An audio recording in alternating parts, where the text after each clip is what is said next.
तेव्हा thermocol literally melt झाला आणि मला आयडिया नव्हती. सगळं जवळून पूर्ण वाट लागली आहे, पण बघूया फायनल आउटपुट कसा निघतोय.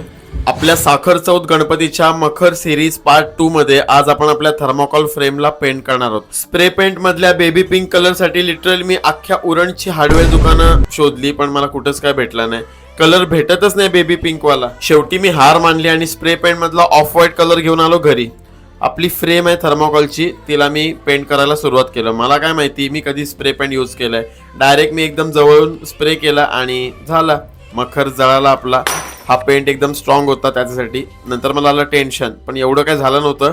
ठीक आहे, होईल, एवढं काही दिसणार नाही हा विचार करून मामा आणि मी फ्रेम बनवायला घेतली आणि बाकीचे सगळेजण माझ्या मदतीला होते.